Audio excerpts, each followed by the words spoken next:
because many of the essential bin Laden books lack a thorough assessment of the primary sources, it is worth looking at a few of the pieces of what has become common wisdom in America in regard to Al-Qaeda and bin Laden, a common wisdom that is based primarily on these books and the words of politicians.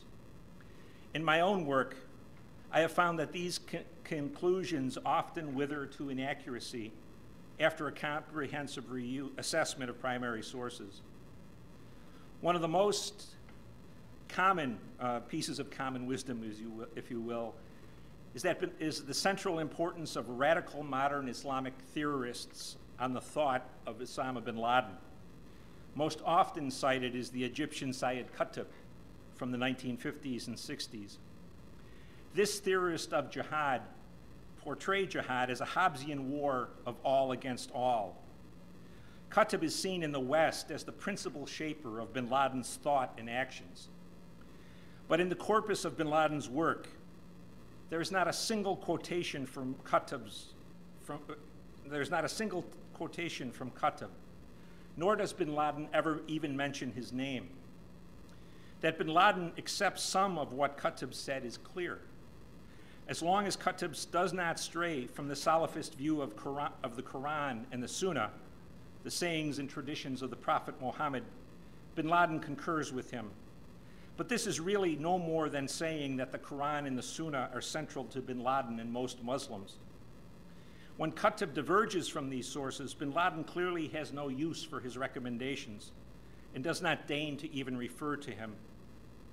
The idea that a direct line can be drawn from Qutb's rather odd and extraordinarily violent interpretation of Islam and bin Laden's traditional jihadi Salafism simply cannot be substantiated.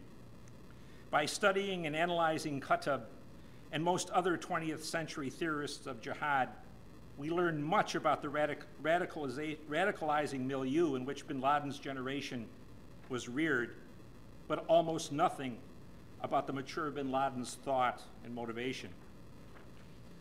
A second piece of common wisdom is that Ayman al-Zawahiri, bin Laden's deputy, is really the eminence grise behind bin Laden. Western politicians and writers often refer to al-Zawahiri, the former Egyptian Islamic Jihad chief, as bin Laden's brain. An examination of bin Laden's work, however, reveals no significant impact by the Egyptian on his thought or his rhetoric. Indeed, such an assessment clearly delineates how far bin Laden has drawn al-Zawahiri away from his original positions and strategy. As with Qutb, bin Laden does not quote al-Zawahiri in his own statements, but he does stand with him as long as the Egyptian sticks to the above-mentioned foundational documents of Salafism. It is worth noting that bin Laden appears to have little use for any self-taught Islamist scholar. Like the English major Qutb, the surgeon al-Zawahiri, or the Egyptian Islamic Jihad's electrical engineer turned Islamist theorist Muhammad al-Faraj. Bin Laden's respect is reserved for those scholars who have received a traditional and formal Salafist education via universities or private study with Islamist scholars, men such as Abdullah Azzam and Abu Muhammad al-Maqdisi.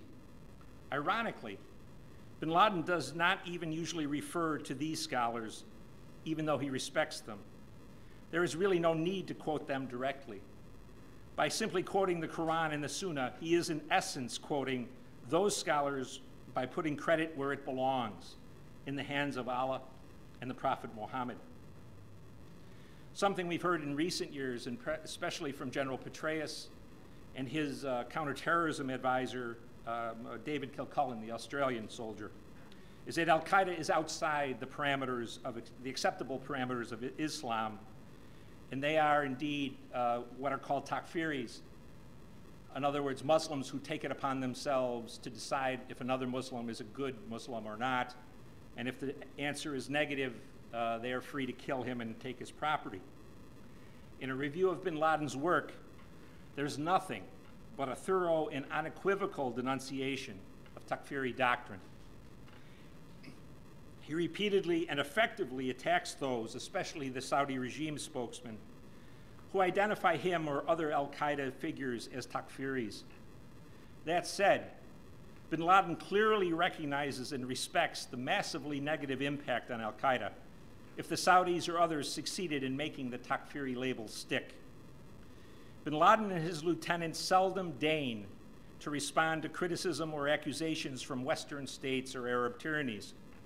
But when accused of takfirism, he, Zawahiri, and other senior Al-Qaeda leaders have been quick to rebut the accusations.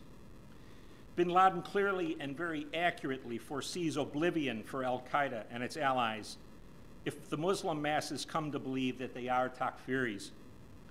His concern is evident in that he twice used public statements to implicitly apologize to Muslims for the takfiri actions of Al-Qaeda's commander in Iraq, Abu Musab al-Zarqawi, and to assure them that they would not occur again. I assure Muslims in particular, I assure Muslims in general and our people in the neighboring states to Iraq in particular, Bin Laden said in apology for al-Zawahiri's actions in late 2007, that they will henceforth see nothing from the Mujahideen in Iraq but all that is good, God willing.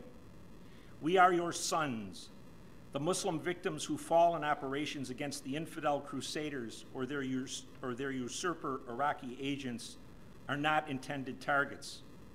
God knows that we are deeply saddened when some Muslims fall victim. Yet we hold ourselves responsible and seek God's forgivenesses for that. We beseech God to have mercy on the fallen and let paradise be their final abode.